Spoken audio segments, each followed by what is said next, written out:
Hey there! Before you even think about skipping ahead in this video, I want you to know something important. What I'm about to share isn't just another clickbait list of personality traits, it's ancient wisdom that has the power to transform how you understand yourself and others. We're diving deep into Stoic philosophy and timeless truths about human nature that are as relevant today as they were thousands of years ago. So grab a cup of coffee, settle in, and let's explore how just 5 key observations can reveal someone's true character. You know, it's fascinating how we often complicate things when trying to understand people. We get lost in the maze of their social media presence, their carefully curated public image, or the stories others tell about them.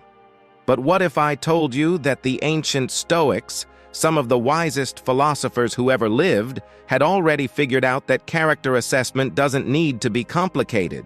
Marcus Aurelius, the philosopher king, once wrote, "Look within. Within is the fountain of good, and it will ever bubble up if thou wilt ever dig." But here's the thing. We're not just going to look within ourselves today. We're going to learn how to look at others with clarity and wisdom. The ancient Stoics understood something profound about human nature.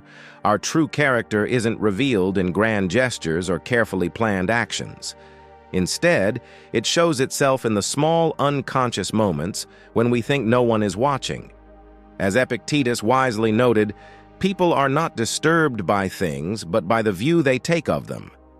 This observation gets to the heart of what we're discussing today. Let's begin with the first crucial observation: how they treat people who can't benefit them. You see, this might seem simple, but it's incredibly revealing. Seneca, one of the greatest Stoic philosophers, observed, "Treat your inferior as you would wish your superior to treat you." Think about that for a moment. When someone is consistently kind to the waiter, helpful to the janitor, or patient with the intern, they're showing you who they truly are. I recently witnessed this firsthand at a busy coffee shop. A well-dressed executive was on an important phone call when the elderly cleaner accidentally bumped into his table. Instead of showing annoyance, he paused his call, helped the cleaner steady himself, and even picked up a few items that had fallen. That single moment revealed more about his character than any business achievement could. The second observation is how they handle minor inconveniences. Epictetus teaches us, it's not what happens to you, but how you react to it that matters. This is where people's masks often slip. When their coffee order is wrong, when traffic is slow, when their internet buffers, these tiny moments are windows into their soul. You see, anyone can maintain composure during life's big challenges because we're conscious of being watched and judged. But it's those small, unexpected irritations that reveal our default programming. As Marcus Aurelius wisely noted, choose not to be harmed, and you won't feel harmed. Don't feel harmed, and you haven't been. Think about it. Have you ever noticed how some people can face a canceled flight with a smile and immediately start looking for solutions, while others lose their composure over a slightly cold meal? That's not coincidence. It's character. The third observation is their relationship with time and commitments. No person hands out their money to passers-by, but to how many do each of us hand out our lives? We're tight-fisted with property and money, yet think too little of wasting time, the one thing about which we should all be the stingiest. These words from Seneca cut right to the core of how we should observe people's relationship with time, both theirs and others. Watch how they manage their commitments. Do they consistently run late while expecting others to wait? Do they respect deadlines? Do they value other people's time as much as their own? A person who is chronically late isn't just showing poor time management, they're revealing how they view their importance relative to others. I remember a colleague who would always arrive 5 minutes early to every meeting, whether it was with the CEO or a junior intern. When asked about it, she simply said, "Everyone's time is valuable." That simple philosophy spoke volumes about her character. The fourth observation is how they act when they think no one is watching. This is perhaps the most revealing of all our observations. Zeno of Citium, the founder of Stoicism, emphasized the importance of living consistently with nature and reason, regardless of whether others are watching. It's about integrity in its purest form. Do they return their shopping cart to the designated area on a rainy day? Do they clean up after themselves in a public space? Do they give credit to others' ideas in meetings even when the original contributor isn't present? These moments, when there's no external reward or recognition, show us who someone truly is. There's a beautiful quote from Marcus Aurelius that captures this perfectly. "What we do now echoes in eternity." He understood that every action, no matter how small, shapes who we are and reveals who we've become. The fifth and final observation is how they handle power, even the smallest amount. This observation might seem less common than the others, but we all have moments of power in our daily lives. It might be as simple as having information others don't, being in charge of a small project, or having the ability to help someone in need. Epictetus remarked, "People are disturbed not by things, but by their judgments about things." When someone gains power, their judgments about their own importance and their relationship to others become crystal clear. Do they become more compassionate or more demanding? Do they use their position to lift others up or to make themselves feel important? I once observed a new team leader who had just been promoted. Instead of letting the position go to his head, he spent his first week meeting individually with each team member, learning about their challenges and aspirations. He used his new authority not to assert dominance, but to better serve his team. That's character. Now, you might be wondering why these 5 observations are so powerful.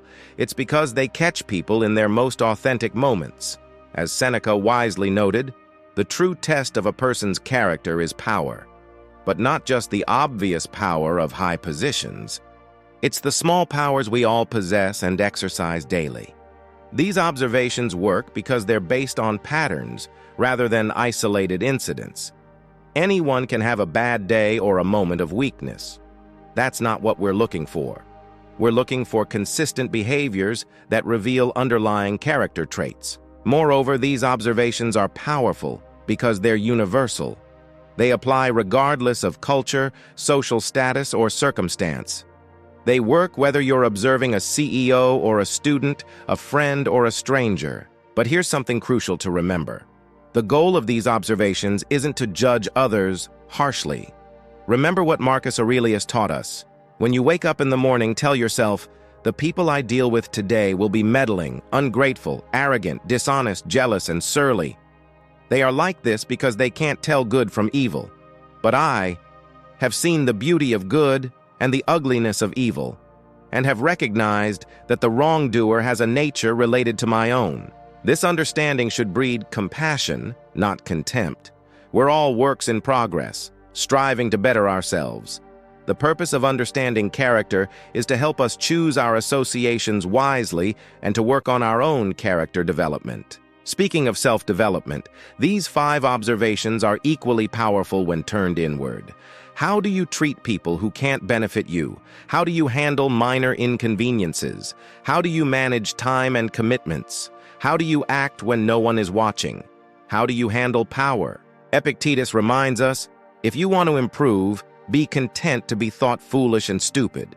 This means being honest with ourselves about our own character and being willing to work on our flaws. The beauty of these observations is that they show us both what to look for in others and what to cultivate in ourselves.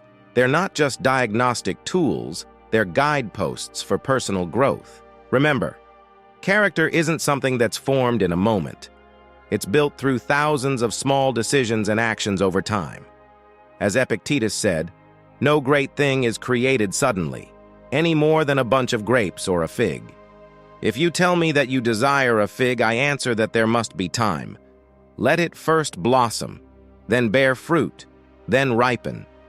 This means that if we don't like what we observe in ourselves, we can change it. Every small decision is an opportunity to build better character. Every minor inconvenience is a chance to practice patience. Every interaction with someone who can't benefit us is an opportunity to practice kindness. Let me share a personal story that illustrates this. Years ago, I noticed I had a habit of being short with service staff when I was stressed. It wasn't major rudeness, just a lack of warmth and engagement. Once I became aware of this through self-observation, I made a conscious effort to change. Now, no matter how stressed I am, I make sure to engage warmly with everyone I interact with. This small change has not only improved my character, but has made my daily life more pleasant. As we wrap up this exploration of character observation, I want to leave you with one final thought from Marcus Aurelius. Waste no more time arguing about what a good man should be. Be one. These 5 observations: how people treat those who can't benefit them, how they handle minor inconveniences, their relationship with time and commitments, how they act when they think no one is watching, and how they handle power, are your tools for both understanding others and improving yourself. Use them wisely. Use them with compassion, and remember that the goal isn't to find perfect people. They don't exist.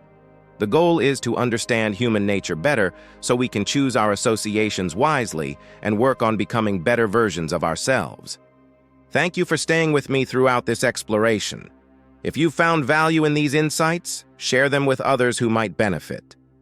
After all, as Seneca said, I shall never be ashamed of citing a bad author if the line is good.